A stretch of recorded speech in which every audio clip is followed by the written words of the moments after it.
Good evening, everyone. Take your seat. We're about to get started, so please come on in and take a seat.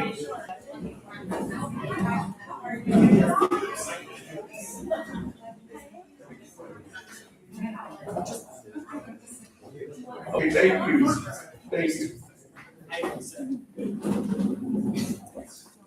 My name is Bill Gary, and I'm president of the North Brevard branch of the NAACP. And tonight, we are co-hosting this event with the Brevard Federation of Teachers. And we want to welcome everyone here this evening, including our candidates. A few housekeeping things. Unfortunately, they are doing renovations on the restrooms here. But if you need to go to the restroom, go into the main library, and they're on the four walls in the back. So we couldn't do anything about that. This forum is going to run about 90 minutes, and Mr. Anthony Calusi is going to be our timekeeper. So we would ask all the candidates to please observe Mr. Calusi when he tells you your time is up, so that everybody will get a chance to respond and answer questions. And we hope that everybody enjoys it and finds something that you didn't know about the candidate that you can support or not support. And please go out and vote. We're going to start. All right. Good evening, everyone. Good evening. Oh, come on now, we can do better than that. Good evening, everyone. Good evening. My name is Jonathan Hilliard. I'm the second vice president of the Brevard Federation of Teachers. And I have the pleasure to introduce Jamie Bethune, who is with the NAACP this evening. We are going to be co-moderating this forum this evening. So we just want to welcome everybody. A couple of guidelines we want to go over. The way we're going to start it off is that each candidate will have 2 minutes to pretty much give us your why. Why are you in candidate for the position that you are running for? What qualifies you? What kind of experience that prepares you for this journey that you're on? So that's what we're going to hear from each candidate. They'll have 2 minutes each. Mr. Calusi will be keeping time. He'll tell you he'll give you a 1-minute signal and 15 seconds left. If you go over your time, we're gonna take it from your next session. So, keep you on your toes, okay? Mr. Gary already went over some of the housekeeping. Bathrooms are back into the main library. If you follow the little blue footsteps, it'll take you all the way back in there. Couple things, we want to be respectful. We want to be professional. So candidates, please refrain from referring to your opponent by name. We want this to be an exchange. Audience, please at this time, silence any of your cell phones or electronic devices. You always have one that'll go off. You know how it is. It's like being in church. You got that one that always begins to do it. So make sure our devices are off. Also, we want to hold our applause till the very end. We don't want comments from the audience. We just want to, we want this to be an exchange of ideas so people can hear from each of these candidates. We are blessed this evening to have 3 categories of elected officials. We have our school board, we have our county commission, and we have our C3 judge. So it's a wonderful opportunity for you to be engaged, for you to be out here, be curious, and just get information. Yeah? Everybody good? Yes, all right, so let's go ahead and start this off. Can everybody stand? We're going to do a pledge of allegiance.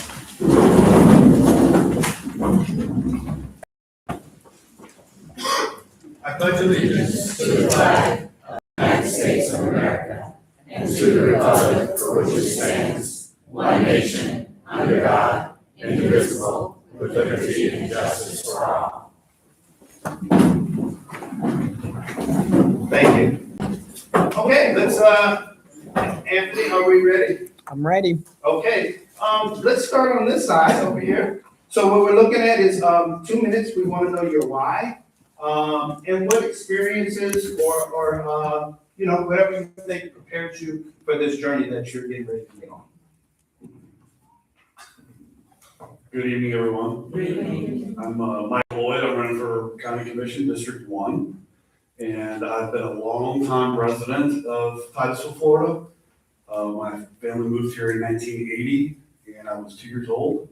And so I attended, I went to Jackson Middle School and over here, Titusville High School. And so after my education here, which was a great education, by the way, went off to college to the University of North Florida, built construction management school, and that's where I moved back here to join my father in business at wood contracting. And so for the past almost 20 years, it was right after 9/11, so for the last 20-something years, I've been building our community. And I've been working with not-for-profits, I've been working with businesses to build their buildings and grow their buildings. I've been a longtime member of the Chamber of Commerce, and so for the last 20-something years, plus the generation ahead of me, I am fully invested in North Brevard. And so I'm running for this position because I've seen what a difference I can make. I've been a port commissioner since 2016 for 10 years. I've been leading the port and making sure that the port is financially sound and that we're making good decisions down there. And this is the next step in leadership for me. I want to give back to the community. I want to serve. I want to make sure that we are not being left behind by the rest of the county, and that we have strong leadership within the county. So I'm going to use my knowledge of government and how government works, and I'm going to make sure we're getting exactly what we need from the county commission. Okay, we can go ahead and give the microphone to the next one over. Thank you. Thanks, Micah. Good evening, my name is Pam Avery, and of course, I'm running for District 1 County Commissioner as well. I've lived in North Brevard mostly my whole life. We moved here in 1984, met my husband, went to high school here, raised our family, and I also have a business. My husband and I have a garage door company, construction. So we're still utilizing that in Brevard County as well. So my roots are deep here in this community. I never imagined I would be standing here actually as a candidate for county commissioner. I prayed a lot on this decision, but at the end of the day, I knew I had to step up because now more than ever, I believe that District 1 deserves a full-time commissioner. So what do I bring to the table? I bring over 30 years of small business experience. I know what it means to make hard decisions, solve problems, work with people, and be accountable when others are counting on you. I also believe relationships matter. A county commissioner is one vote of 5. That means you have to be able to work with the other commissioners, county staff, city leaders, local businesses, and the people you represent. If you cannot build those relationships, you are not going to be effective. And I believe education matters too, helping people understand how local government actually works. It can be complicated: budgets, infrastructure, growth, roads, drainage, public safety, the lagoon, and economic development all require planning, funding, and decisions that actually make sense. That is why I believe in facts over Facebook, less noise and more understanding. When people understand the process, they can have more trust in the decisions being made on behalf of them and this community. I want to be a commissioner who listens, learns, shows up prepared, and helps move District 1 forward with common sense and integrity. Thank you. My name is Rick Heffelfinger, and I want to be a District 1 commissioner. Who here knows who I am? Show of hands quickly. Good. The rest of you don't. After this, you will. But whether you vote for me or not, at least you're getting engaged, and I appreciate all you coming out. I've been here in Brevard for 33 years. My wife and I raised our kids here. I've got one that's still local. He's in Orlando area, Castleberry, actually. So we got a 35-year-old son. I can't believe it. And then I have a 25-year-old daughter that's up in Georgia teaching at the university there.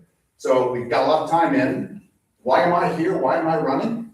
Because 8 years ago, I retired from Lockheed Martin. I did 32 years. And it was like, now what do I do? I said, well, hey, I'll tell you what, I'll check my mail and start finding out what goes on in the government. And I got a notice that my garbage bill was going to go up by 28%. And I said, what's going on down there? So that was the start. And since then, I've been going down there and I've been getting involved and learning what they do. And I'll tell you, I have seen some things that I've been disrespected, and the community comes down and they want to speak and they look at their watches and they go, actually 3 minutes. Thank you. And it's like, that's not what it's supposed to, they work for us, right? Now, we have a huge government, $2.8 billion budget now, right? In 3 years, it's almost tripled. And they don't listen to us. We elect them to listen to us and fight for us with that huge machine down there that we call the Vieira Complex. They're supposed to be our advocates and not let those that run the government push us around. They're supposed to get down and check what's going on. And I've been doing that, trying to do that. And I've been doing it from what I call the peanut scenes, right? Peanut gallery. Give 3 minutes to sit down, ask questions. We don't have to answer your questions. I was told that at the diet. We don't have to answer your questions. So I'm going to try to change that. I saw in the past a commissioner who was actually fighting for us to get a voice so we could go down there and not be disrespected and put our ideas out. I'm going to make sure that continues. So I decided to jump into this race, and that's why I'm here. Thank you very much.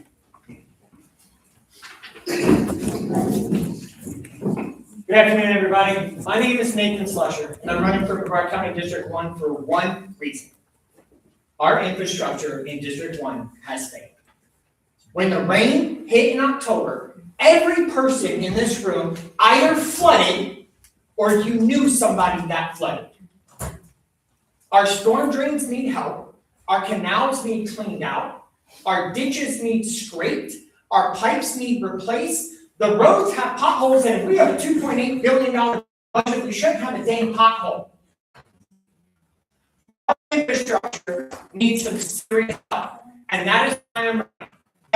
That's my number one reason, is we're going to do anything and everything we have to do to get it fixed. Whether that is advocating for more money for roads and bridges teams, whether that is bringing in more labor and helping to find more employees and pay them well to get out there and do the work, whether that's me hopping on a zero turn and going and mowing a tin pond just to get it done. I'm here to work for you.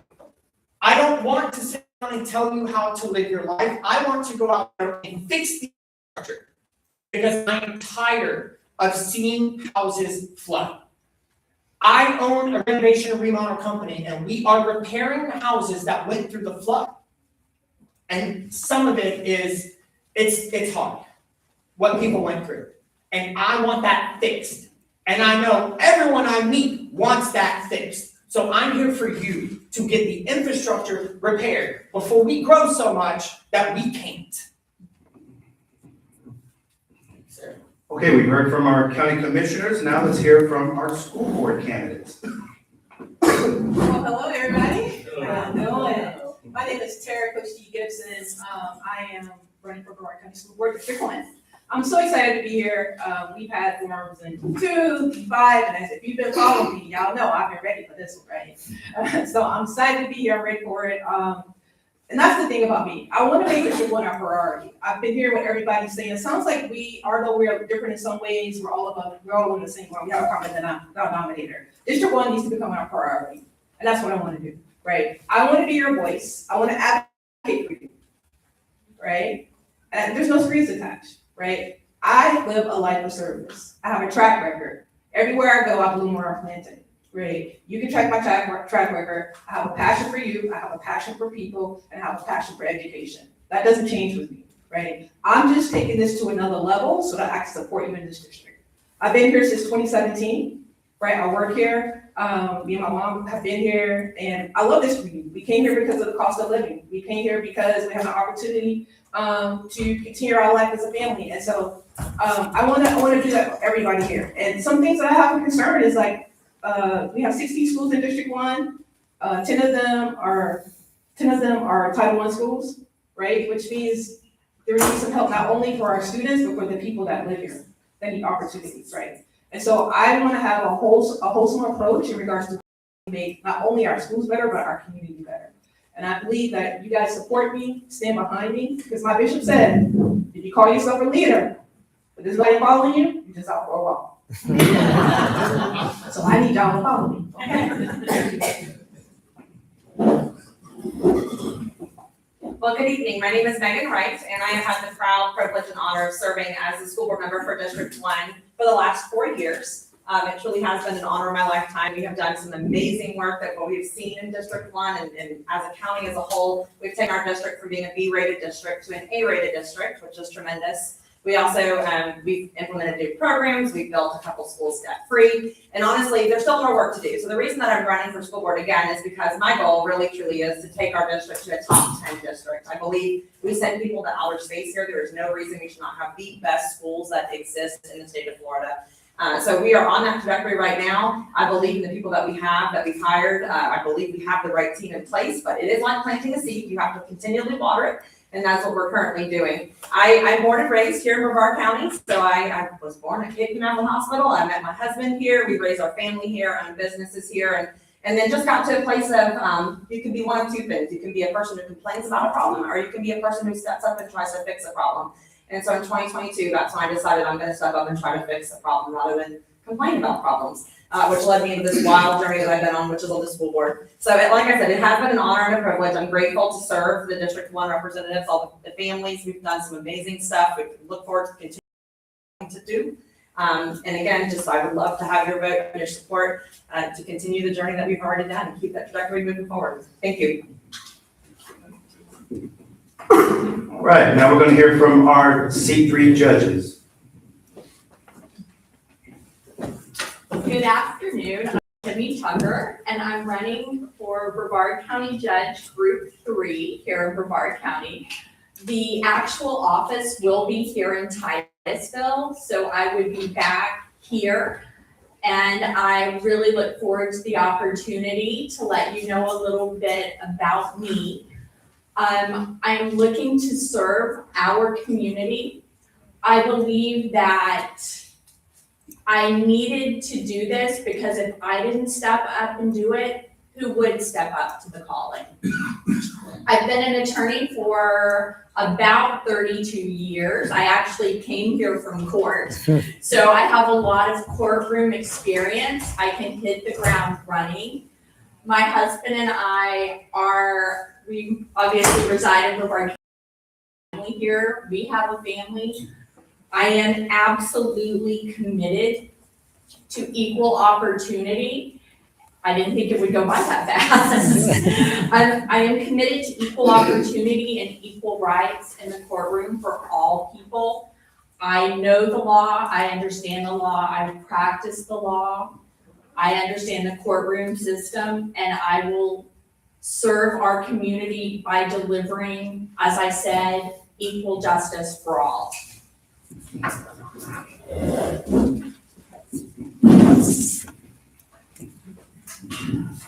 Good evening, everyone. My name is Rodney Edwards. Excuse my voice. I went through 2 spinal surgeries since January, and the last one took my voice. However, I am a native here of Brevard County, Florida.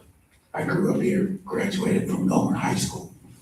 At the age of 16, I enlisted in the United States Marine Corps, and I served our country proudly at the age of 17 years old.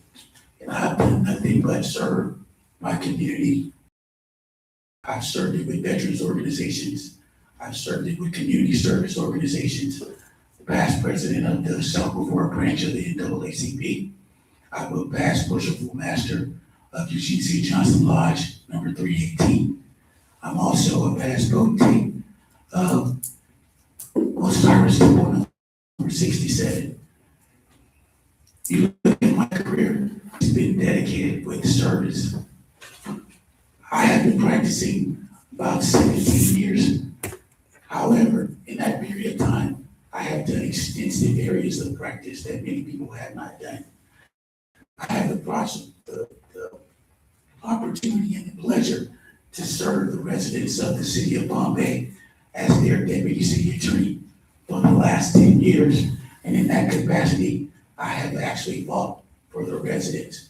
Many of the things that I do in litigation, as far as litigating for the city of Bombay, usually brought with Morgan, Dan Newland, and things of that nature. And in my practice, we have saved the city attorney, we have saved the city millions of dollars under my watch as a deputy city attorney.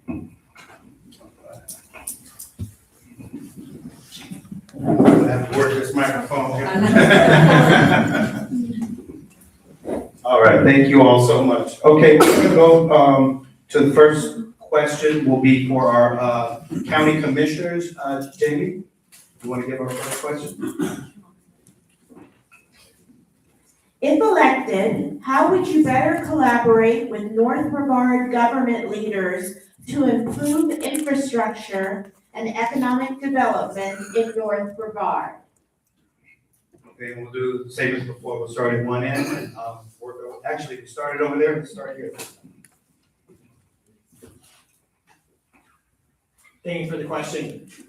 So part of redoing infrastructure is meeting with the leaders, specifically the leaders in charge of the infrastructure, whether that's the facility maintenance teams, the roads and bridges teams. I know a lot of people, when they hear leaders, they think elected leaders. But to me, the leadership organizations that are within our county matter just as much. The hired people matter. I want to meet with them, make a plan on how we're going to get these pipes fixed, how are we going to get these canals clean, what do they need? Because if we don't know what they need, well, then how can we solve the problem? I'm here to bring a solution to the issues of the flooding, of the potholes, of the sewage issues that we see. So we have to meet with those people that aren't elected because they have importance. And on top of it, they have knowledge. Some of these guys have been with the county or with the city for many, many years, and we need to take that knowledge in and then come up with a plan after that. Now, once you have the knowledge from the people that had the experience in the area, then you can meet with the elected leaders, whether it's the Titusville City Council, whether it's having the conversations at the commission meetings. That's when you implement the plans by trying and advocating for the people who need things from you as commissioner.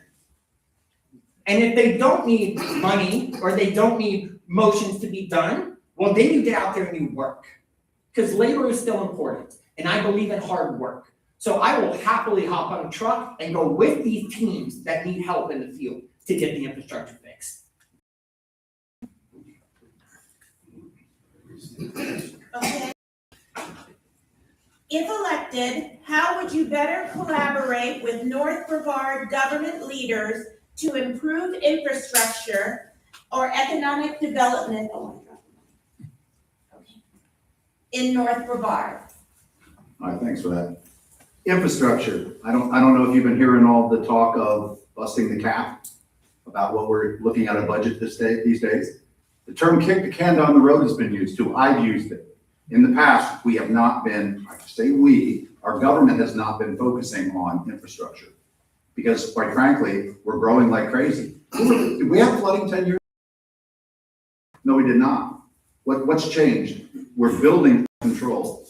Part of that infrastructure is growth management. And I'm gonna say something that I'm going to be not popular about. You ever heard about impact fees?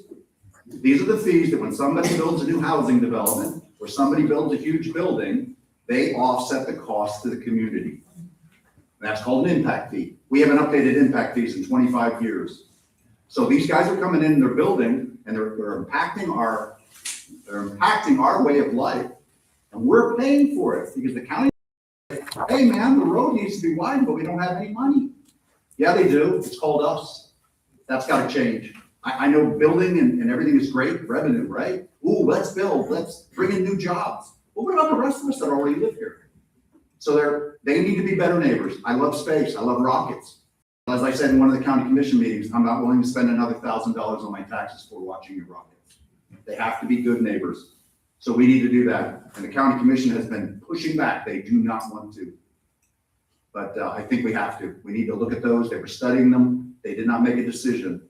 It's possible the state's going to override and down. You can't do all.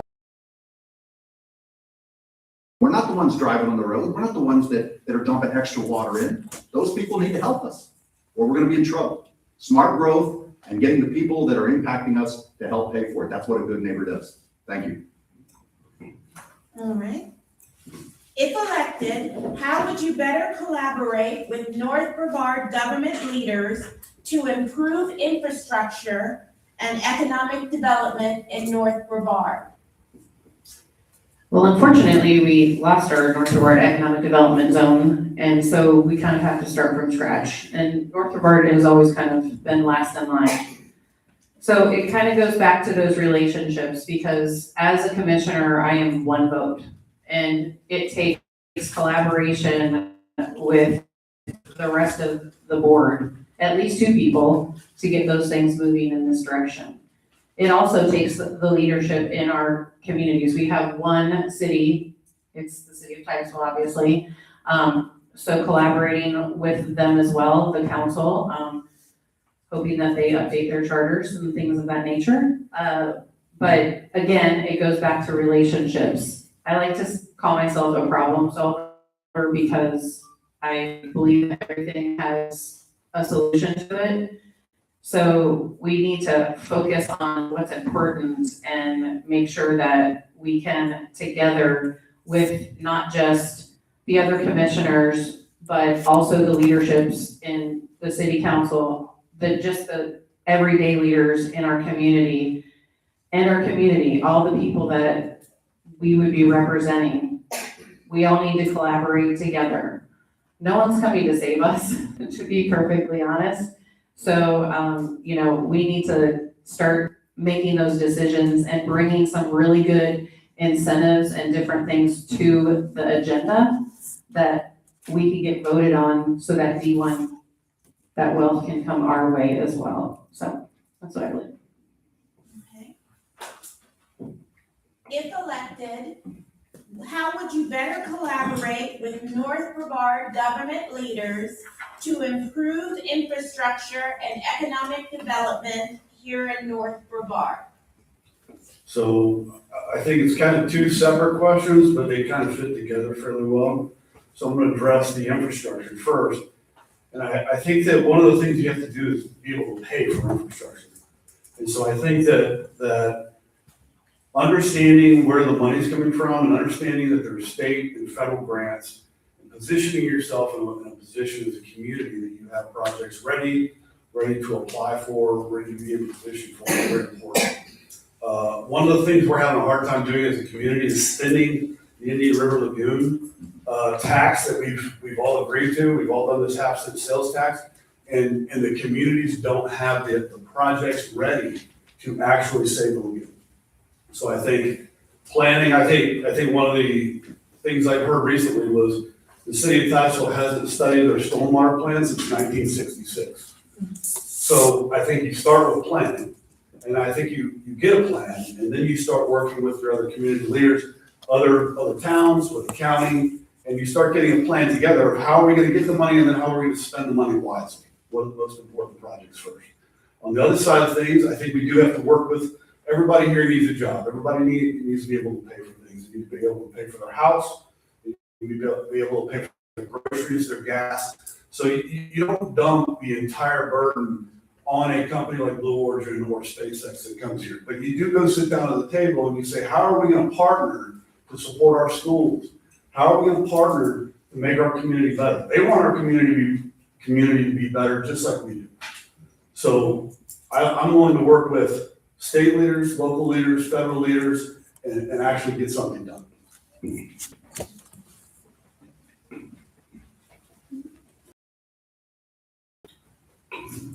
Before we go to the next question, we have index cards going around. If you have a question, please write it on the index card. Write what category the question is for, whether it's one of our county commissioners, one of our school board members, or our judges. So that way we can know where to direct it. What do we do with index cards? Holly over there will collect them for you. Here you went. We're trying to rotate now, so we're gonna get, the next question is gonna be for county commissioner. Oh, okay. Again? Just rotate each person. Different question. Different question. That's good. If the school board submits millage language that continues to direct revenue to teacher and school-based employee compensation, will you support approving that ballot language so voters can decide whether to continue this funding? That's a really good question.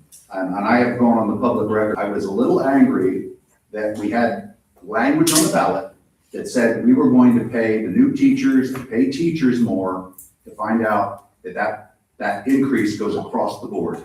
That means all the people who sit in the office in Viera that figure out the curricula for the pointy end of the stick to teach the kids, they're all eligible for that extra money too. That's my understanding. If I'm wrong, somebody correct me later. Their problem is you have to be able to bring a teacher in at a decent wage, hold on to them, get experience, and then promote them and increase their salaries. If they're coming in too low, you need to throw money at that. Not people who have been there 20 years that are already pretty well paid, because they're not the pointy end of the stick. The teacher is. That's the one that engages your kid. They need to be paid well so we can retain them. We have the same problem with the fire department. You can't expect people to come in at a crap wage. They're going to be valuable to you. You have to hold on to them. You spend a lot of money training them. Teachers are the same thing. So if they make it such that that money actually is spent on retaining new teachers, bringing in new teachers, I'm willing to consider anything. But not when I thought they kind of tricked me a little that first time about, hey, we're going to pay more, pay the teachers more. And that pay raise goes across the board. So I'm a little concerned that was kind of a little bit of a misnomer. So yeah, I believe in paying people what they're worth in order to keep them. So yeah, I would consider it. Thank you.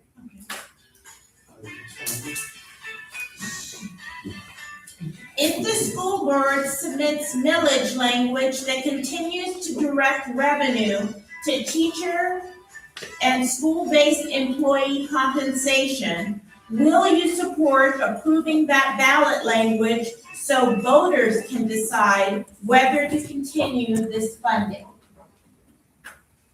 So I'm gonna be perfectly honest, I'm a little green in this area, to be honest. And, but I do believe in education and public schools. So yes, I would support teachers getting paid more and making sure that they're teaching our children. That's the small of it for the, the short of it for me, sorry, but that's what I got. All right. If the school board submits millage language that continues to direct revenue to teacher and school-based employee compensation, will you support approving that ballot language so voters can decide whether to continue this funding? So knowing Megan Wright fairly well and trusting her judgment, I think it's dangerous to put something on the ballot that really needs to be decided by the leaders of the school board and the county commission. I do think that we as a community, same with firefighters, I think we as a community have to be competitive. And we've been having a really hard time being competitive because we're not paying as much as other counties. And so I do want to pay teachers more. I don't know if that's the exact right way to bring that mechanism forward. I would have to work with the school board to actually understand how they would have to do that. But I do know that even Sheriff Ivey, when you can go over to Orlando and you can get paid $20,000, $30,000 more than you can get paid in Brevard County, how are we going to keep good people here? And I think that's probably the bigger issue in my opinion.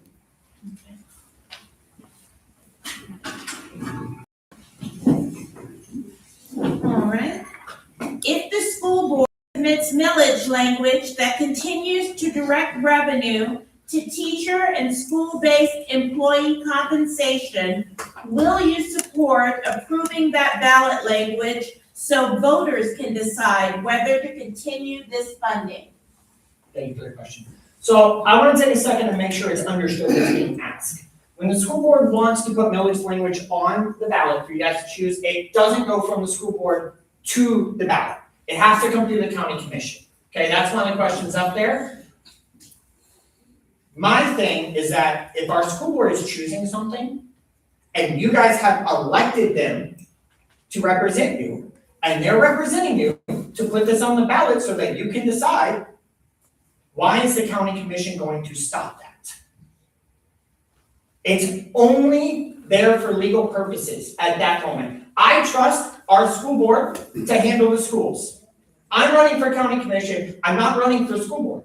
I'm not here to pass my thoughts or my friends' thoughts on what the school board should or should not be doing, especially when it's coming to the voters to let you guys decide whether or not you want a millage increase. So the answer to me directly is yes, if the school board has already passed it and it's going through, I'm just going to allow what the school board representative that you have chosen to put it on the ballot so you guys can do what you like.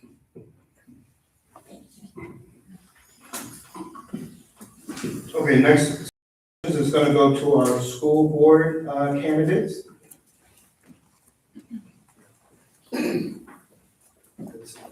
Where do we start? Okay, we'll go ahead.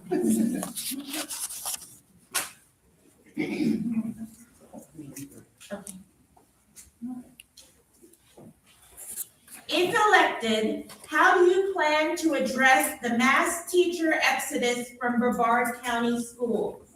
I love this question. Let me just start with saying this, that there isn't a mass exodus of teachers from Brevard County schools. That's factually inaccurate. So we currently are sitting at 97.5% staffing rate with an organization of 9,000 employees. That's a pretty good percentage for an organization that's that large. Obviously, we want to retain our teachers, and we don't want constant turnover. That is never, I don't think anybody has the goal of going into leadership and saying we would like to turn over our employees all the time. That's not good for the organization. So, I know some counties do have some more challenges than what Brevard County has, but I've always said we're very blessed. Our teachers here are doing well. They like it here. They're happy here. And we are retaining our staff. Does that mean that we can't find other ways to make it a better perk for them, to keep them longer?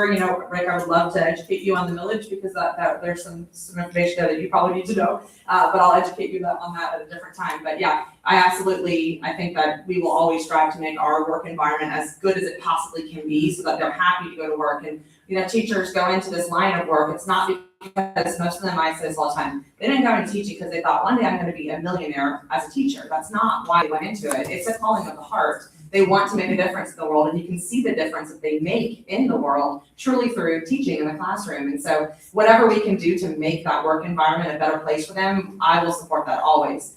One of the biggest challenges that when I first was elected was discipline.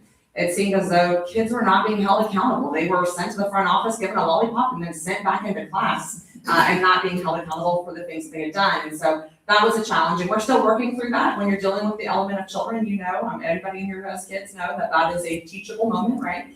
So we're gonna be teaching them and training them to act appropriately when they're in the classroom. But to summarize, yes, I absolutely will support any initiative that we can have to make our classrooms as friendly as possible and as appealing as possible for our teachers. And in Brevard County, we're very blessed because we do have a very high retention rate of our teachers. Thank you.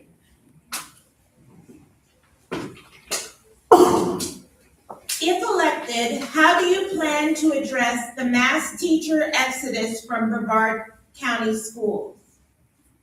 Right, thank you for the question. My thing is this, I'm running to change the game. It cannot be business as usual, guys. We're falling behind, period. That's what it is.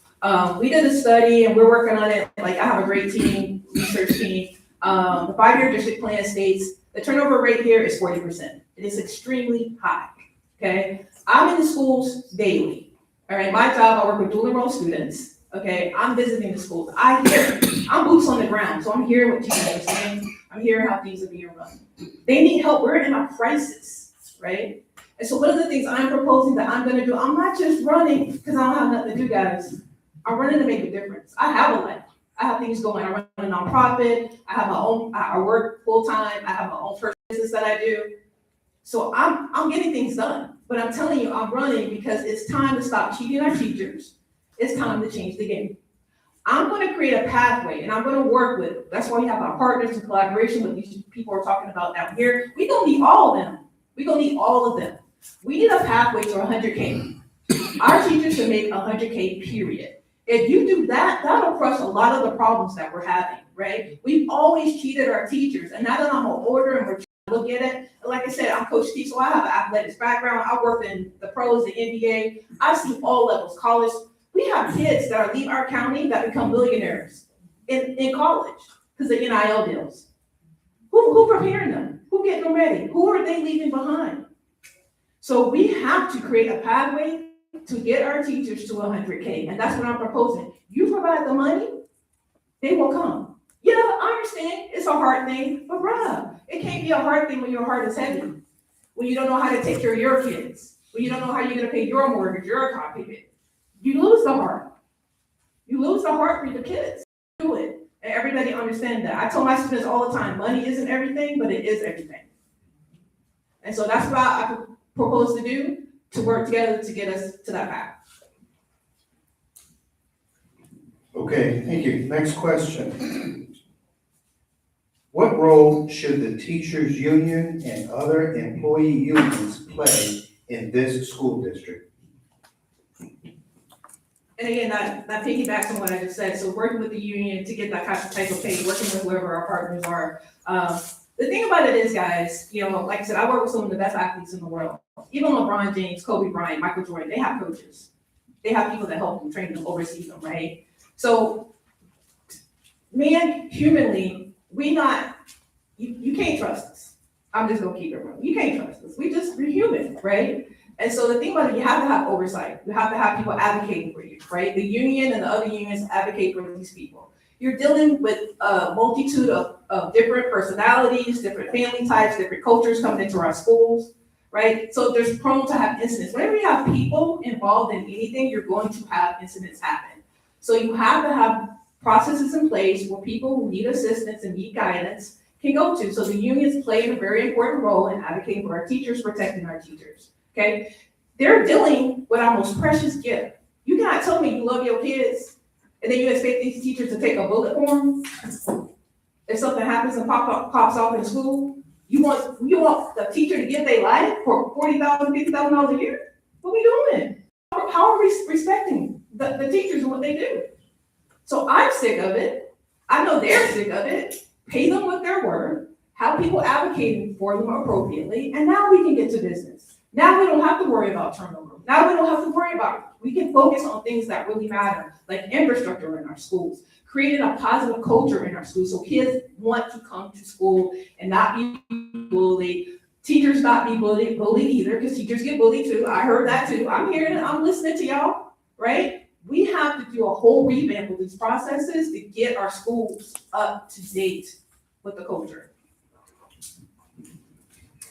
What role should the teachers' union and other employee unions play in this school district?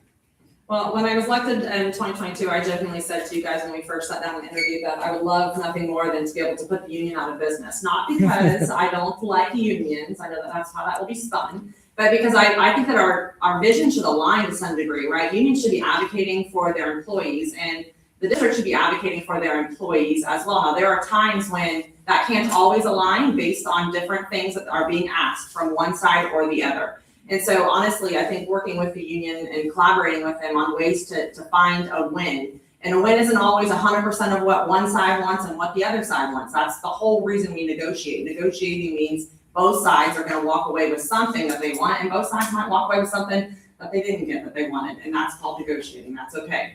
So I'm not anti-union in any sense.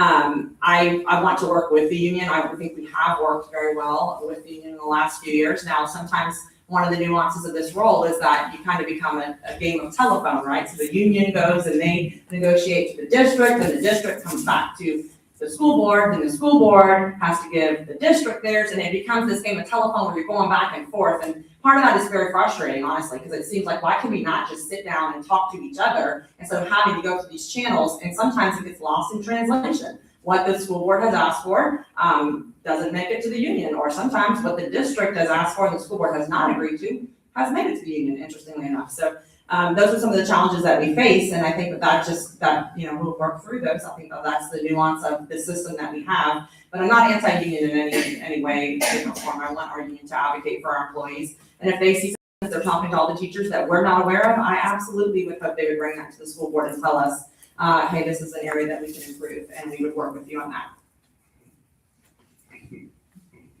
All right, next questions are gonna go to our judges.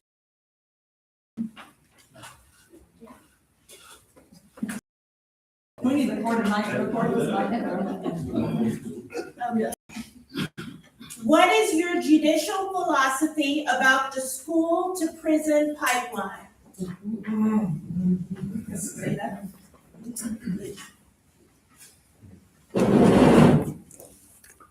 I think that's a very interesting question. I think judges are bound to follow the law that's written by the legislature.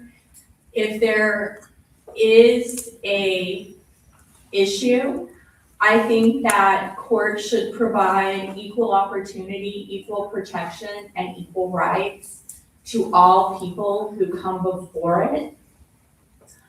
I think that there is a lot going on in our community, and that the role of the court, the role of the school, the role of the parents are to take care of our children and to ensure, as I said, that they have equal protection under the law, and to make sure that we as a community have people in our community who uphold the law and who are educated and who can make a difference in the lives of our citizens.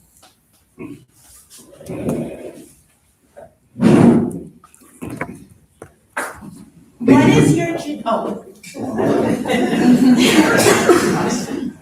What is your judicial philosophy about the school to prison pipeline?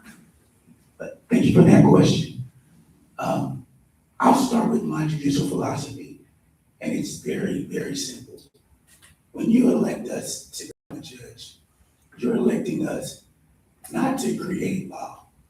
You're electing us to interpret the law and to be impartial in the interpretation. Many times people think that judges can mete out any punishment that they choose. However, the biggest issue is going to start with the legislature, because the legislature is the one who passes those laws that become statutes, which now judges are entitled to enforce those laws. So it shouldn't start with the judge, correct? Because Because if it starts with the judge, I am creating law. So I'm sentencing you just based off of whatever I feel like sentencing you.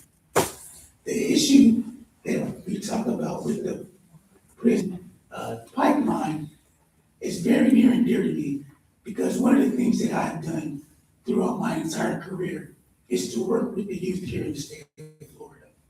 And so one of the things that I've done is to give back to kids through a program called the Night of Pythagoras, where we take kids from the age of 8 through 18, and we work with those young men.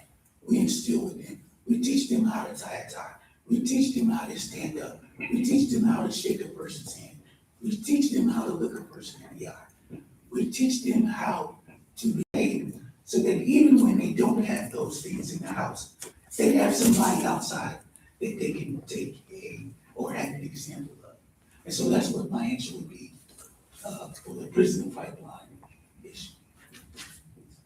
Let's see, go ahead and go to the next question. And we'll start with you.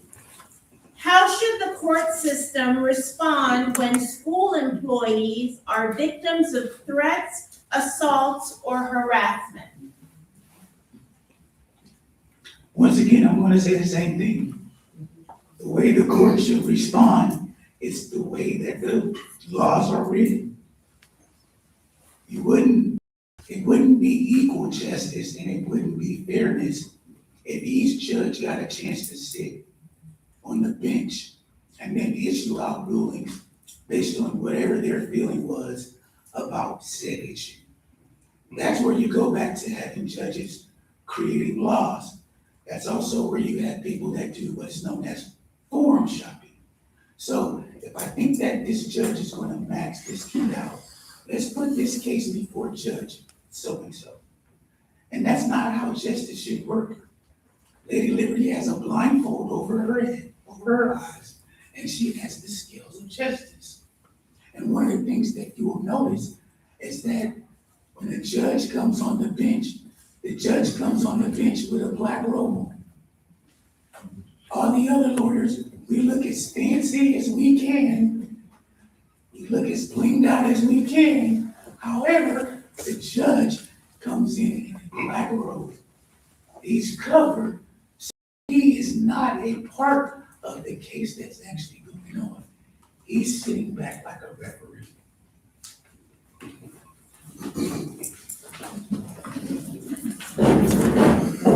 How should the court system respond when school employees are victims of threats, assault, or harassment?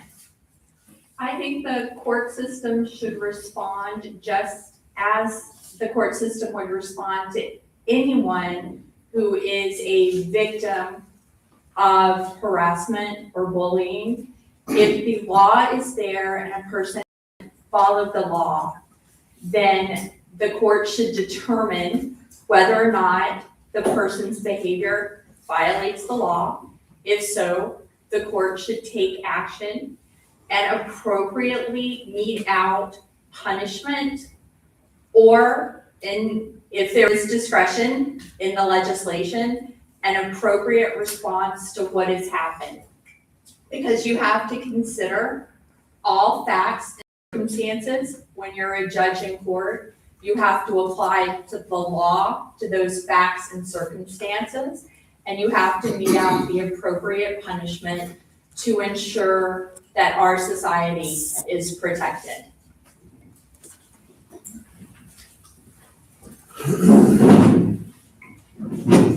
All right. Did you get a chance?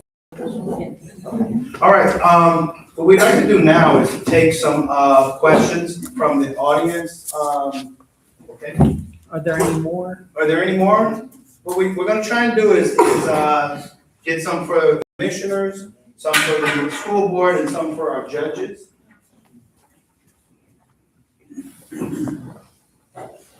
And we use the same format, so if it's a commissioner question, every one of you will get an opportunity to address it. Same with the school board, same with judges.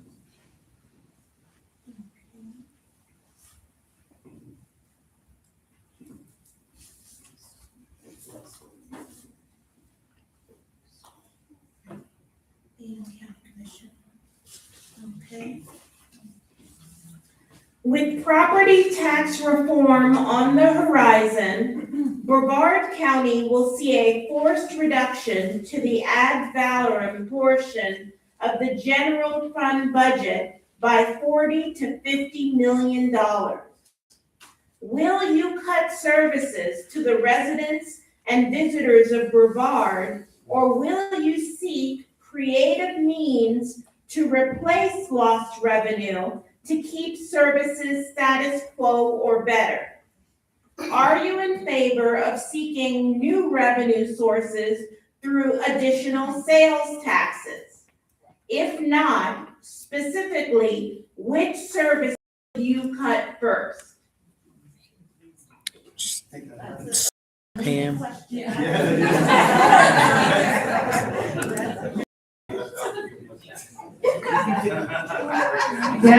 Would you like it read again? Yeah, I mean, one at a time, because there's like 7 questions, to be perfectly honest. I mean, you don't have to read it again.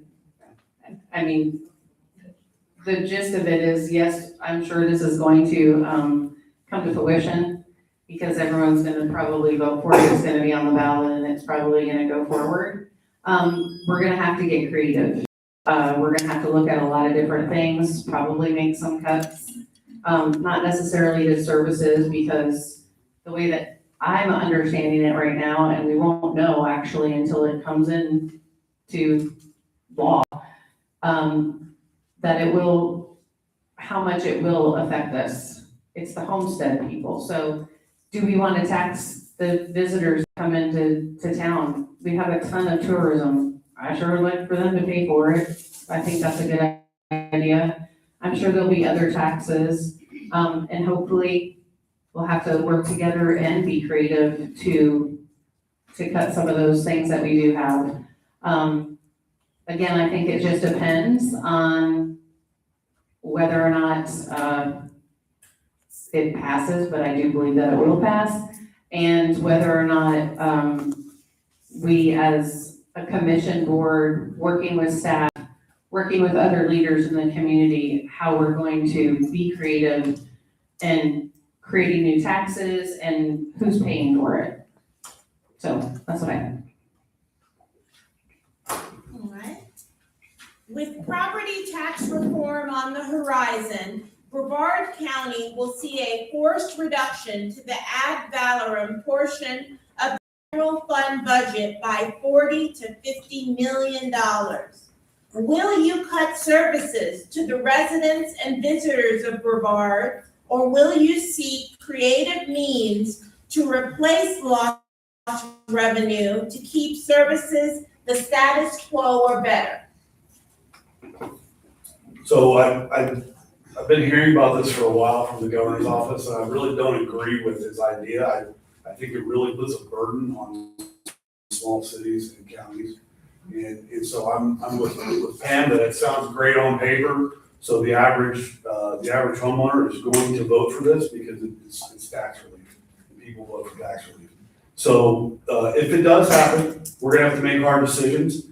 It's going to be something where we do have to come up with revenue. We're gonna have to look at it really hard and listen to the citizens and say, all right, what can we live with? Obviously, I think you want to put taxes on tourists. I think you want to find the revenue from somewhere else other than your citizens, but you still got to be able to pick up trash. So I do believe that there's probably some budget cutting we can do, and we can slim down a little bit in certain areas, but not at the magnitude that this is going to put a burden on us.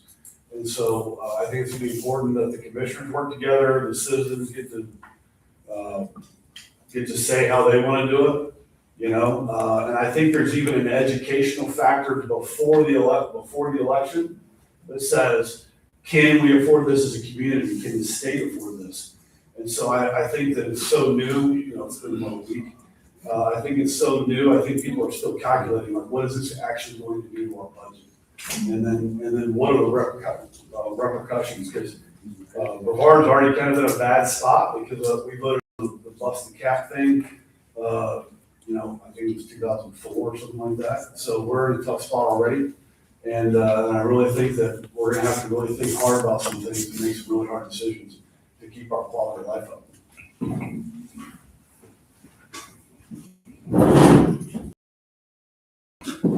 With property tax reform on the horizon, Brevard County will see a forced reduction to the ad valorem portion of the general fund budget by $40 to $50 million.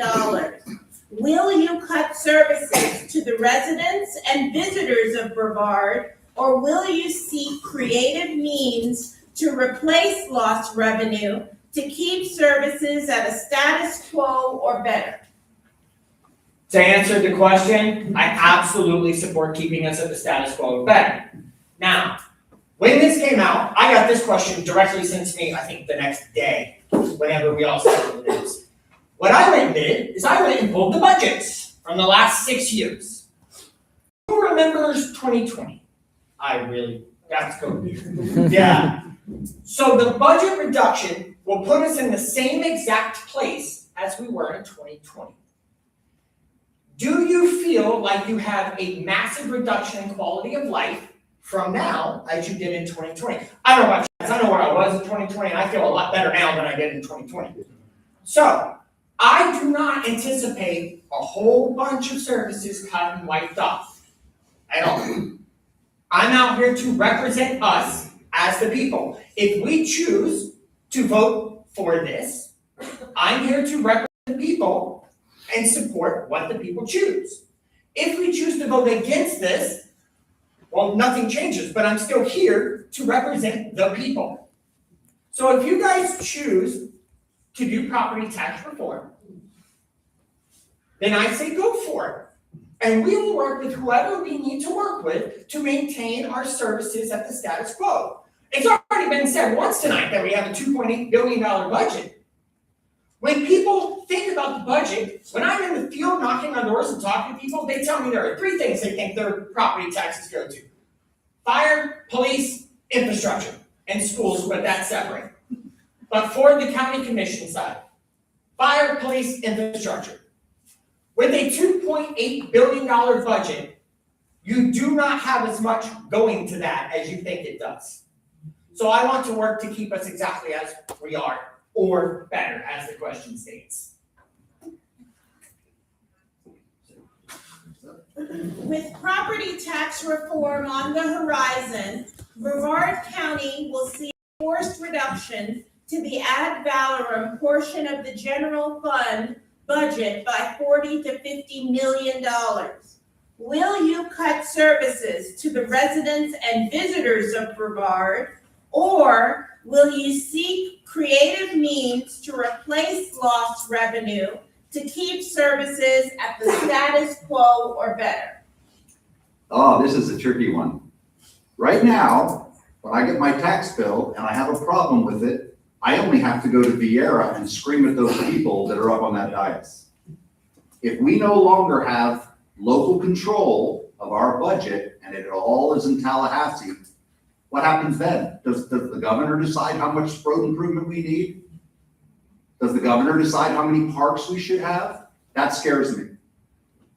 I like to have local control. Now, I don't like paying taxes any more than you do. I'm retired, I'm now on a fixed income. And when I see that bill climbing up and I see the garbage rate going up, I don't like to see that either. And I would love to say, hey, I'm out from under it, but not everybody is. And I use services. I should pay for some of that, right? I don't have a problem paying for the services I use. The whole ad valorem millage is a way to decide how much all of us pay for our share. So I don't want the governor making those decisions. I don't want us and the board having to, if I get to sit up there, to have to say, well, guess what? Now we're gonna give you a bill every year for the parks. I'm gonna give you a bill for the fire department. I'm gonna give you, it's gonna become a big mess. And you're gonna have to try to figure out, well, wait a minute, how much is Ron gonna give us? Or it won't be Ron, will it? But how much is Tallahassee gonna give? How are they gonna dole that out? You don't have any control up there. I don't wanna drive all the way to Tallahassee. I like going down there to Vieira and yelling at those people. And those people, I get to elect them every 4 years if they don't perform. And I don't like the status quo. I think they spend too much money right now. I got a meatball thing to call Doge. Department of Government Efficiency. I'd like to see us be more efficient, not status quo. Thank you. I have a quick one for the county commissioner. Let's see. Trying to be fair. This is a relatively quick one. Where do you stand on AI data centers? Please be specific. That's an easy question. So AI data centers, I will tell you, I had firsthand experience. I do a little hunting in the Midwest. It's probably somewhat personal for me, but I fly up to Des Moines, Iowa on a regular basis. And they're building one there, and I have never, and I'm a general contractor, I've never ever seen such a monstrosity in my life. And why in the world they need those in modern society is beyond me. And so I think that AI, I think that the internet is growing so fast. I think that eventually there need to be some government regulation there. I definitely know, just like when I voted on the LNG facility out in Merritt Island, just because just because big business wants it to be there doesn't mean we want it as a community. And so I've actually made the motion to vote that down at the commission meeting. So these giant AI facilities, I don't think I'd want to live next to one. I don't think they're good neighbors. And I think when you're making decisions as a leader in the community, you want to make sure that, are these businesses being good neighbors? And so far, I don't think AI has proven that they can do that, so.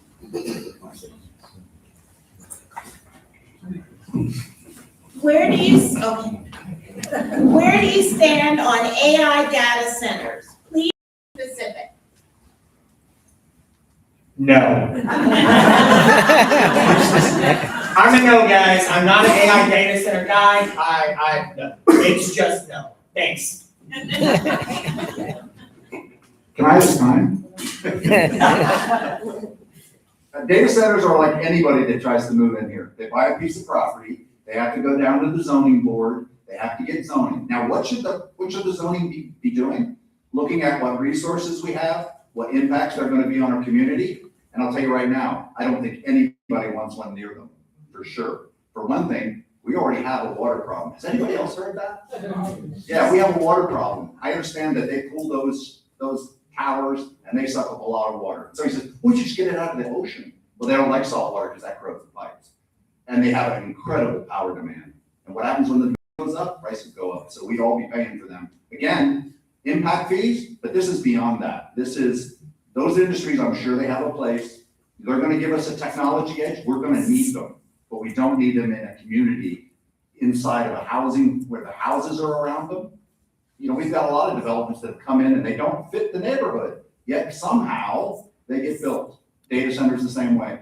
We got to look at what it is, what it does to the community and say, hey, that doesn't belong here. And you're not going to build it on the wetlands. I don't think they even want to build it on the wetlands. So I think it's a matter of just the government doing the right thing and respecting the people and saying, this is not good for us. That's all I got to say about that. Where do you stand on AI data centers? Please be specific. Well, I definitely don't want to stand on them, but no is the answer. It's the easy answer, of course, because we don't want those in our neighborhoods. They do use a lot of water. Who here uses AI? Don't lie. A little. Do not lie. Everybody in here I took a uses. couple of pounds off my picture, Okay, that's all. but we do. We use it. And our phones and all of the technology that we have, it's just going to keep growing and growing and growing. It goes with the future. That said, I definitely do not want it next to a neighborhood or a park or anything like that. So we do have to, as we move forward, come to the table with better ideas of where these are gonna go and maybe what they use to power them, obviously. But they're coming and we just don't want them in our backyard at all. So no is the obvious question because we don't want them. but I do use AI, I'm not gonna lie. I mean, and I use my phone a lot, and I use my internet a lot, and I use my computer a lot, so all of that matters. And there's bigger people in the industries that use way more than I do. So if we take it all away, which 1970 would be good to go back to, but we're not going to, and so I think we just need to be smarter as we move forward with the AI, for sure. But I don't want it in my backyard either.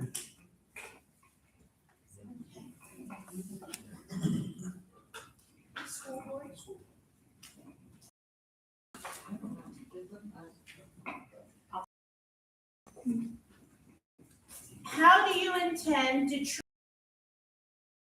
minority students in Brevard Public Schools when it comes to discipline? This is a good question. Quite frankly, discipline should be applied consistently across the board. There shouldn't be an inequity in it. So you should be disciplining to the offense that was committed, not necessarily a different race that committed the offense. And so that's one of the issues that I think we've seen happening. So we do have a problem in Brevard County. We do, absolutely. We have a problem that we can talk about as a system, though, honestly, and say, what's going on here? Do we need to address this? Do we need to meet with the family? Do we need to bring people inside and say, hey, how can we help this student? I think students should be held accountable. I don't think we should look at a student and say, this student isn't held to the same standard this student is, depending on the race that they are. And if that's what's happening, then obviously we have to address that. Discipline is something that we're going to continually have to work on because these are children. And I am a mother, I have children, and you continually discipline children as they are growing. You teach them, that's how they learn. And making sure that application is consistent, obviously, is something that needs to be done. One of the things that we've been working on right now is our student code of conduct. And I think that is part of the problem that we see in Brevard County. And this was created long before I became a board member. But the way that it's set up right now is there's 5 different levels, and then there's an offense side, and there's a penalty side. And it kind of almost appears as though there's a menu option. So if they commit any of these offenses, you can pick any one of these discipline consequences, which leads to not consistent discipline, unfortunately. And so that's one of the tasks that I've taken to our student services and saying, hey, I want to see this overhauled. We want to revamp this to make sure that you can clearly see if this offense is committed, this is the discipline that is imposed. I think once we get to that place, we will see the inconsistencies reduced drastically. And that's going to take a lot of work and a lot of time, but our team is currently working on it. It's one of those things that I have been working with student services on. Thank you. How do you intend to treat the inequitable treatment of minority students in Brevard Public Schools when it comes to discipline? Yeah, so obviously, I'm African American, so, I get it. I'm coming from I grew up Black, so I know what it's like. But when I look at our district, 65% of our students in District 1 are white, 15% are Black, and it's alarming, right? It's alarming because we can't be the only ones, right, causing issues within our schools. So one of the things that, I want to do is, obviously we have to get in and see what's already talking about. They have a student of conduct book already there, but want to get to the root of the problem, right? Why are we having these issues? What do we need to do? How can we get the community involved, the parents involved? Because like I said earlier, I want to do a holistic approach, right? Because I've mentored kids in this area, and I mentor kids, and kids want to do right, but sometimes it's the issue coming from home. Seeing how the home life is, seeing if we can create pathways and work with our community partners to help the parents as well, to help to talk to situations in the home. Part of what I do with my nonprofit is that not only do we educate the kids and help them, but we also help bring light to the parents on what are the resources that are available that can help you and get them okay with asking for help. Because some people are ashamed to ask for help, right? They'd rather sit in their sorrows or whatever and be okay with that. So I want to make it a safe space for parents, kids, whatever, to be able to come and ask for help, and then we can, and also of course talk to the teachers and administrators to see how we can do it better. But that's one of the things that I will plan to do. All right. Yeah, there's a quick one for school board. Does Brevard Public Schools have concerning students' use of cell phones during school time? Do you believe students should have the ability to use a cell phone anytime during the school day? So, man. So I work with dual enrolled students, and so I think we have to have a common sense policy, right? These phones, as you know, I mean, I don't know how many of you can leave your phone for an hour and not even touch it, right? So we all have the addiction to the phones. And I think how things are changing in our schools with school shootings and things of that sort, parents want to, if they have an opportunity, to stay connected, they want to stay connected to their kids. They want to know where they are to get there if they need to reach them. So I think having a common sense policy, because like I said, I work with dual enrolled students, and because they have to have an authenticator, they need to use their phone sometimes during the school period. So obviously not in class. Obviously not in class, but I have had students that I called them and they answer and they're in class. I'm like, bro, what you want to do? You're in class, you're not doing it. I'm like, you should be answering your phone, right? So yeah, we say ban, but we don't want to put ourselves in a situation where we can't enforce it, because now we're teaching kids that they can get away with stuff and they can cheat the system, right? And so we're instilling those type of behaviors, and we can't do that. We have to put things in place. It's a give and take, even with our students. You can't just say ban. Anytime you use a trigger word like that, bro, that's instant rebellion. Instant. I don't care if you're grown or not. You tell me something I can't do, bro. Right? That's just an instant rebellion. So we have to be careful with our trigger words. We have to educate our students. We have to talk to them, hey, this is why we need you to have your phones operating in school. This is, the help with the cyberbullying, the help with the different things that we're trying to do. Educate them, treat them, because they're growing into adulthood. And we can't just take things away and then expose them to real life. They're not gonna be ready, right? Or they're gonna have a warped perception of how real life should go. So I think, obviously there's certain times and places in schools to have phones, right? And the ability to access their phones, but there should be rules and guidelines in place to help them navigate that and coach them up in that. I got this one. You got this. This has been something I've been very passionate about. So as a mother to a teenage daughter, and then our oldest daughter now is going to be 21 this year, I can see firsthand the impact that a cell phone has on a child. And you can see firsthand the impact that it has specifically when you remove the cell phone and you see the child come back to you.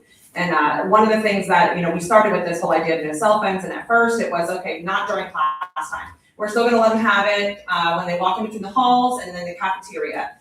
Okay, that didn't work, because then what ended up happening is it creeped into class time. And so, at that point, I was still strongly saying, I agree, hey, bell to bell, no cell, but the board did not agree with me at that time. Now, a year later, the board has finally come around and has agreed that bell to bell, no cell is the best policy. Now, we wrote into the policy that the cell phone can physically be located on your child, so they can put it in their pocket. So in the event happens of a school shooting, that's really what a parent's afraid of, is I can't reach my child in the middle of a crisis. That phone can physically be on them, so they can still reach them. But this policy change has been one that we have seen such a drastic increase in our schools. Our teachers like this policy, our administration likes this policy. Like, we've not had any of the pushback. Originally, the dual enroll, that was a hurdle, but we've actually made a pathway for that to be allowed with the principal's approval, for them to be able to use the authenticator, because we understand that is a hurdle. And I get the common sense approach to this, but the problem with this is that the reality is when they leave our school system and they go get a job, if they're on their phone all day long, guess what? They're not gonna have a job very long. And so teaching them that there is an appropriate time to have your cell phone and an inappropriate time to have your cell phone is very, very important. And it is an addiction to a lot of these children. And so the concern is, if we say we're gonna allow it for curriculum, don't tell me they're not gonna look at that text message when they see a little thing pop up, or when they see an alert for whatever TikTok or whatever it is. So that's why I think the better approach to this is, no, stay focused, be present where you're at. And then when you get off school, go have fun, enjoy the cell phone. Thank you. Thank you. I can take That will start the closing statement. We got, yeah. Okay. Oh, Do we have a quick list for Jen? yes. Oh, sorry. Yes, President? What do you see as a way to decrease the number of repeat offenders?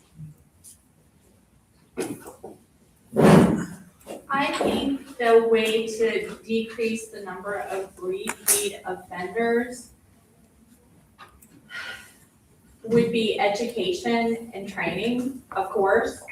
I think, though, that you have to balance that as a judge, because again, judges are not legislators. We don't write the law. We don't make the law. We are bound by the law the legislators made. So if you want to see a change in that or a change in the statutes, it starts with the person you elect as your legislator, and it goes from there. Because judges have a very distinct role, and we can't mix legislation with judicial branch, with executive branch, because the world goes crazy when that happens. So I think what we need to do as a community is to elect people and tell them what we think should happen, to have forums and education so that the legislature changes the system. I feel like I should get a lot more minutes because I do. But that's what I think we do in trying to reform our system, that it can't be the role of the judge, it has to be the role of the legislature. What do you see as a way to decrease the number of repeat offenders? I think that the answer to reducing the number of repeat offenders is for us to develop more programs. And what I'm talking about is, we have programs right now, such as Veterans Court. We have programs such as Drug Court. And what those programs do is, when the person offends, you don't just send them to prison necessarily.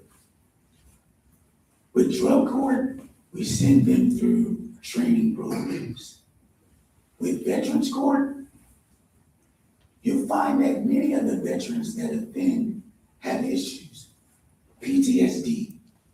In this generation, in this age, we have an entire generation of individuals that have known nothing but combat. And when those individuals come back from serving in Afghanistan, serving overseas, they're totally different than when they left here. And so if we don't stop and attempt to assist them through the court, then they're just going to keep reoffending. However, if you know this person has a drug problem, maybe we need to start with drug treatment. So we'll put you on the program, and you'll have this program for a year. We're going to drug test you. You're going to have to do community service, have to maintain a job. You have to report to the court every 2 weeks, once a month.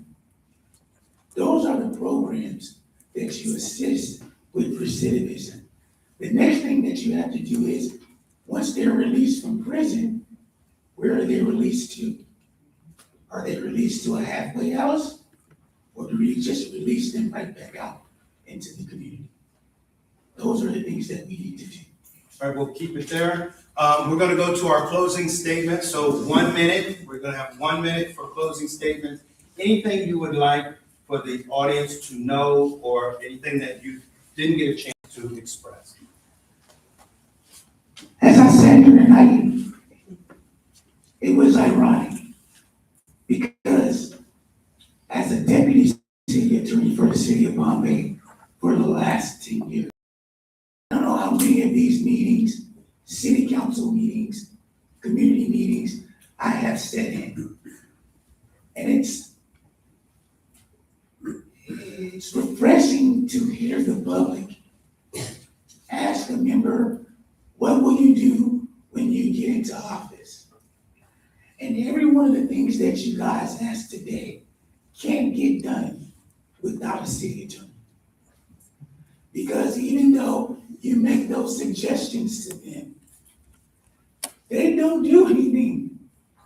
It comes to the city attorney and to the individuals as a staff that go out and make it happen. So when you're talking about planning and zoning, which I talked about. So in addition to me having experience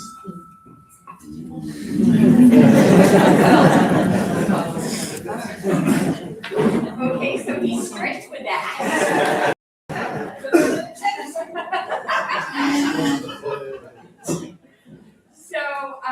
Thank you very much for giving us the opportunity to come out and talk and to be listening and active in determining who you want to vote for. I'm Timmy Tucker. I'm running for Group 3, Brevard County Judge, and I would appreciate your vote on August 18th, 2026. 2 years of experience. I've been in private practice since 2004. I have a son and a family, a husband in this community. My family lives here, and I want to serve Brevard County. I've been in family law, criminal law. I'm in court practically every single day, litigating and protecting the rights of friends, family, colleagues, and residents. Thank you.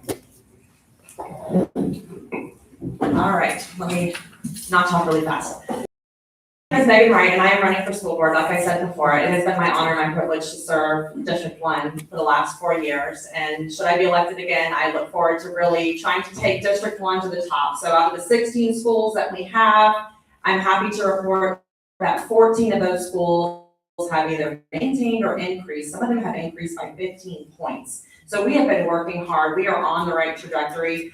We just have more work to do. And I want to say this, thank you for obviously having the forum, and to the candidates, pay attention to who's showing up and who's not, because that matters, and especially when it's time to vote. And we may disagree on some, how we arrive at different destinations, but I think we can all say that we want our community to be the best that it possibly can. So thank you, candidates, for showing up this evening too. And I hope that I'll get your vote on August 18th, Megan Wright for school board. Thank you. Okay, everybody, thank y'all so much for being here. Just real quick, I know I said a little bit of time, but if you want to spend time with me later, I'm definitely open to it. But there's more work to be done. We have 16 schools in District 1 and only 4 of them are A schools, right? And the rest of them, some of them have been consistently C schools. So I feel like I can make a difference in regards to that area. In order to do that, the school board, we need a CFO. We don't have one. The one we have resigned, right? Thank you. So we cannot run a $1.6 billion company without a CFO, because I'm gonna need to lead on that person to understand our finances, to understand how we need to move, and understand how we get that pathway to 100K. Y'all, I'm not playing about that. I'm boots on the ground about that work, right? And you can see all my notes up here. I have a team that's willing to do the research and stuff like that. I'm not here talking about it. I'm really about to be about it. Also, I will advocate and fight for this district. You need to stand behind me. I cannot do it by myself. I know this. If you do not stand behind me, if you don't bring your gift, your talent, your resources, your skills, your network, people that you know, that's what it's going to take to make a real change here in this community. Our community, with our schools, we have 10 Title I schools, which means we're a poor community. We have to help them. Thank you. Tara Dixon.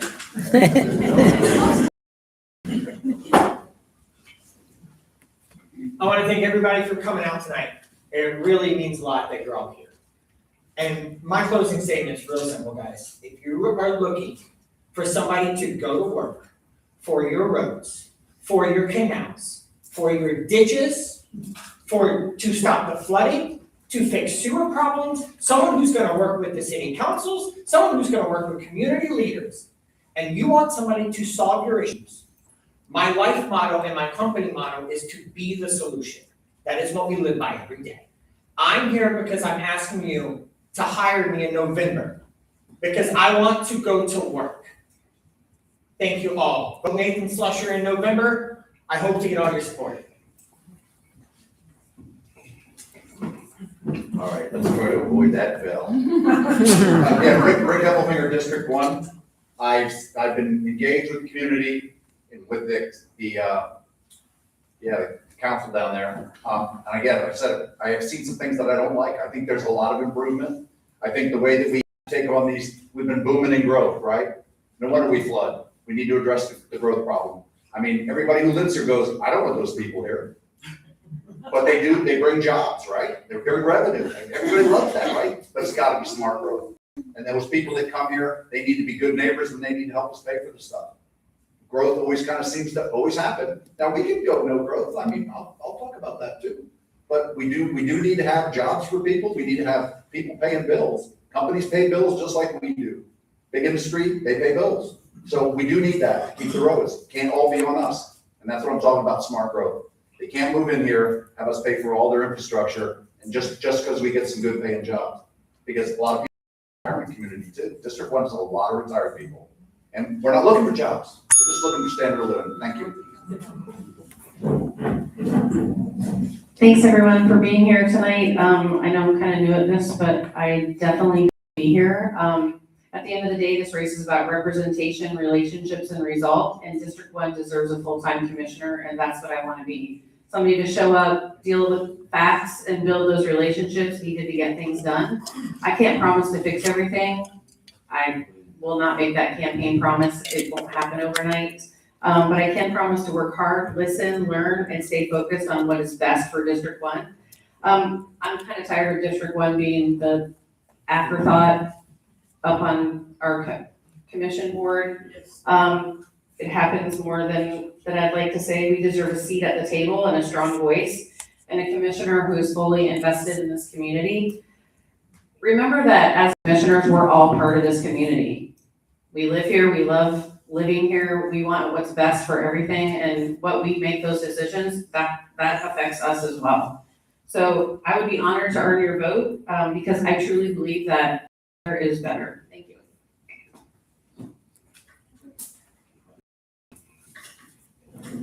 Yeah, thank you everyone for being here.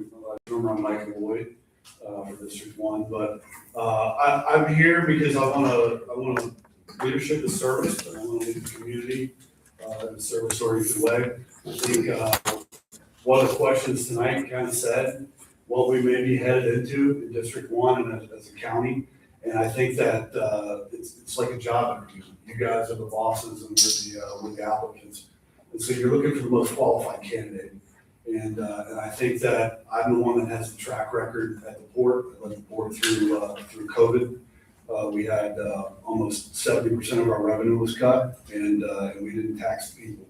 So I'm used to running a business and making sure that I'm creative with how I finance my projects and how I work on things. And so I truly believe that I'm here to serve the people, and I hope you remember that at the polls.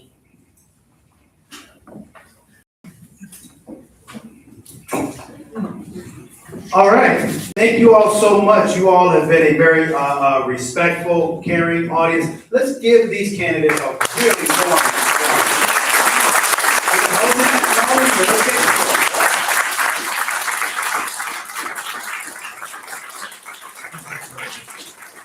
Thank you to our candidates. We know that you have been called to serve. This is not something that you have to do. It's something that you feel called to do. And we appreciate you all stepping up in our community. We definitely appreciate it. We're going to hang out for a little bit. So if you have specific questions for candidates, I know a lot of them, they're on busy schedules, so they may have to cut out really quick, but we're going to be around for just a few more months. Thank you all so much for coming out tonight. Make sure you vote.